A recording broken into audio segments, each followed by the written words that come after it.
మధ్య ఒక లీడర్ చెప్పిన మాటలు బాగా వైరల్ అయ్యాయి. అదేమిటంటే ఆయన ఏమన్నారంటే, మన ఇళ్లలో డ్రాయింగ్ రూమ్లలో లేదా బెడ్రూమ్లలో లేదా ఎక్కడ చూసినా Sony, Panasonic, LG, Samsung, Apple phones కనిపిస్తూ ఉన్నాయని అన్నారు. అందులో ఎన్ని ఇండియన్ ప్రోడక్ట్లు ఉన్నాయి ఆలోచించండి. మనం వేసుకున్న బట్టలు కూడా సగం చైనా నుంచి వస్తున్నాయి. ఎక్కడో ఈ 75 ఏళ్ల ఇండియా ఈ స్పిరిట్ కోల్పోతుంది అని బాధపడ్డారు ఆ లీడర్. అంటే విదేశీ వస్తువులు వాడడం వల్ల మన దేశానికి ఎంతో పెద్ద నష్టం జరుగుతుంది, మన ఆర్థిక వ్యవస్థ బలహీనపడుతుంది అని ఆయన అభిప్రాయంగా చెప్పారు. కానీ నిజంగానే విదేశీ వస్తువులు వాడడం మన దేశానికి నష్టమా? అసలు ఇది మన ఆర్థిక వ్యవస్థకు మంచి సంకేతమా లేదా? దీని వెనుక ఉన్న అసలు కారణాలేంటి? కొన్నిసార్లు మనం పైకి చూస్తున్న దాన్ని బట్టి లోపల ఉన్న నిజం వేరుగా ఉండవచ్చు. ఈరోజు మనం ఈ కాంట్రవర్షియల్ టాపిక్ గురించి డీటెయిల్గా మాట్లాడుకుందాం. ముందుగా ఒక విషయం అర్థం చేసుకుందాం. మనం ఏదైనా విదేశీ వస్తువు కొనాలంటే దానికి డాలర్లు కావాలి. అవును, మన రూపాయి నేరుగా అక్కడ చెల్లదు కదా. మరి ఆ డాలర్లు మన దేశానికి ఎలా వస్తున్నాయి? ప్రధానంగా డాలర్లు మన దేశానికి 3 ముఖ్యమైన మార్గాల్లో వస్తూ ఉంటాయి. ఒకటి ఎక్స్పోర్ట్స్. మన ఇతర దేశాల వస్తువులు మరియు సేవలను ఎగుమతి చేస్తున్నప్పుడు వాళ్ళు మనకి డాలర్లు డబ్బులు చెల్లిస్తారు. ఇది మన దేశానికి డాలర్లు తెచ్చే ప్రధాన మార్గంగా మారింది. ఇంకొకటి ఫారిన్ ఇన్వెస్ట్మెంట్. విదేశాల నుంచి వచ్చి పెట్టుబడులు, వీటిని FDI అంటారు, foreign direct investment, foreign portfolio investment అని అంటారు. విదేశీ కంపెనీలు మన దేశంలో ఫ్యాక్టరీలు పెట్టినా, మన కంపెనీలు పెట్టుబడి పెట్టినా డాలర్లు మన దేశానికి వస్తాయి.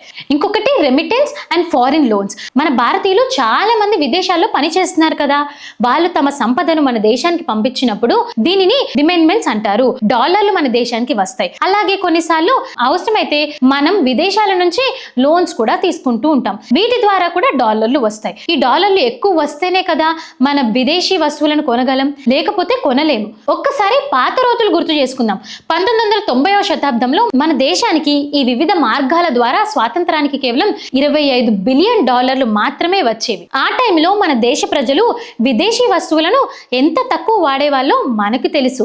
టీవీలు, కార్లు, ఫోన్లు లాంటివి చాలా తక్కువ మంది దగ్గర ఉండేవి. అవి కూడా చాలా వరకు ఇండియన్ బ్రాండ్స్ లేదా చాలా తక్కువ విదేశీ బ్రాండ్స్ మాత్రమే ఉండేవి. ఎందుకంటే మన దగ్గర డాలర్లు తక్కువగా ఉండేవి. అందుకే విదేశీ వస్తువులను కొనుగోలు చేసే కెపాసిటీ తక్కువగా ఉండేది. మరి ఇప్పుడు పరిస్థితి ఎలా ఉంది? 2024-2025 నాటికి మన దేశానికి వివిధ మార్గాల ద్వారా వచ్చే డాలర్ల ప్రవాహం గణనీయంగా మారిపోయింది, అద్భుతంగా పెరిగిపోయింది కూడా. ఎక్స్పోర్ట్స్ అవనివ్వండి, మర్చెండీస్ అవనివ్వండి లేదా సర్వీసెస్ అవనివ్వండి, దాదాపు 778 బిలియన్స్ దాకా మారిపోయింది. ఇది వస్తువులు అవనివ్వండి, IT సర్వీస్లో అవనివ్వండి, ఇవన్నీ కలిపి ఇంత దాకా వస్తుంది. విదేశాల నుంచి భారతీయులకు పంపే డబ్బులు చూసుకుంటే 118 బిలియన్స్ గా మారింది. FDI ఫారిన్ డైరెక్ట్ ఇన్వెస్ట్మెంట్ చూసుకుంటే $70 బిలియన్ గా మారింది. ఫారిన్ పోర్ట్ఫోలియో ఇన్వెస్ట్మెంట్ చూసుకుంటే $41 బిలియన్ గా మారింది. విదేశాల నుంచి తీసుకున్న లోన్స్ గురించి మాట్లాడుకుంటే $49 బిలియన్ గా మారిపోయింది. ఈ మొత్తానికి కలిపితే దాదాపు $156 బిలియన్ అవుతుంది కూడా. అంటే 1990తో పోలిస్తే ఇప్పుడు సుమారు 40 రెట్లు ఎక్కువ డాలర్లు మన దేశానికి వస్తున్నాయి. ఇది ఒక చిన్న విషయం కాదు. ఇప్పుడు ఆలోచించండి, మన దేశంలో ఎక్కువ డాలర్లు ఉన్నాయి కాబట్టే కదా మనం ఎక్కువగా విదేశీ వస్తువులను కొనగలిగే సామర్థ్యం పెరగడం అనేది ఒక దేశ ఆర్థిక శక్తికి, పౌరుల కొనుగోలు శక్తికి సంకేతం. ఇది మన దేశ ఆర్థికంగా బలపడడానికి చూపించిన సూచిక కూడా. ఒకప్పుడు కొనలేని వస్తువులను ఇప్పుడు కొనగలుగుతున్నామంటే అది మన దేశ ఆర్థిక వ్యవస్థకు నిదర్శనంగా మారింది. అందుకే ఈ స్వదేశీ విదేశీ అనే విపక్ష ప్రస్తుతం ఉన్న గ్లోబలైజ్డ్ ఎకనామిక్ కొంచెం ఇల్లాజికల్ గా మారింది.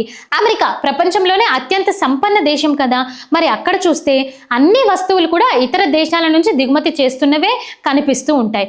కార్ల దగ్గర నుంచి ఎలక్ట్రానిక్స్ వరకు అన్ని ఇతర దేశాల ప్రోడక్ట్లే వారి మార్కెట్ నుండే ఉంటుంది. మరి అమెరికా సంపన్న దేశం కదా? అవును కదా. సో మనకి కావాల్సింది ఇతర దేశ ప్రోడక్ట్లు వాడాలా వద్దా అని కాదు, మన ఎకనామీని బలంగా చేసి ఎక్కువ ఎగుమతులు చేసి పెట్టుబడులను ఆహ్వానించి మన దేశానికి ఎక్కువగా డాలర్లు వచ్చేలా చేయాలి. అప్పుడు మన ప్రజలు వారికి బెస్ట్ క్వాలిటీ ప్రోడక్ట్స్ని అందజేసే అవకాశం ఉంటుంది. అది స్వదేశీ అయినా విదేశీ అయినా కొనగలుగుతారు. ఇది మన ఆర్థిక శక్తి సంకేతం అవుతుంది. ఈ విషయంపై మీ అభిప్రాయాలేంటో కామెంట్లలో మెన్షన్ చేయండి. జై హింద్.